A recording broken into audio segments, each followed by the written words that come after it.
ধনীরা অহংকার করে গরিবকে দেখা দেখতে পারে না, না দেখতে পারে না। না বাবা, দেখবার ভাই না, দেখতে পারে না। দেখবার ভাই না, দেখবার যদি ভাই তো তাহলে আজকে আমরা অসহায়। অসহায় কেন রাস্তায় কেন শুয়ে থাকতে হবে? আমরা রাস্তায় কে লেগে শুয়ে থাকি? রাস্তায় কেন শুয়ে থাকতে হবে? ধনীরা একটু গরিব করে ছায়া করতো, তাহলে রাস্তার মধ্যে আগে ঠাউন লাগে না। তাকল লাগে না। না। আমাদের যারা কর্তৃপক্ষ আছেন, কর্তৃপক্ষের ভূমিকা আছেন, আসেন না, রাতের অন্ধকারে বের হয়ে দেখেন আপনার কত মানুষ এখন রাস্তায় শুয়ে থাকে, আপনার কত মানুষ এখনো না খায় পড়ে থাকে।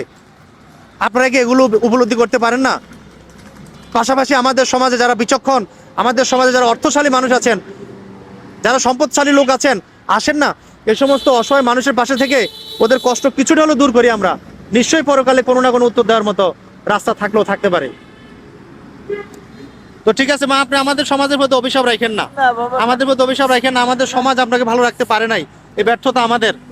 আজকের এই দিনে গো মা, আমারও মা দুনিয়া থেকে চলে গেছে, আপনাকে মা হিসেবে বলে গেলাম, আমাদের প্রতি কোনো অভিশাপ রাখেন না, না বাবা, না। আমাদের সমাজের প্রতি কোনো কষ্ট রাখেন না। না বাবা। আমরা রাখতে পারি না আপনাদেরকে ভালো। না। হ্যাঁ না বাবা, ঠিক আছে, আমার মাথায় একটা ফু দিয়ে দেন গো মা, দেন দেন। ঠিক আছে, হ্যাঁ, ভালো থাকেন, মন খারাপ করেন না।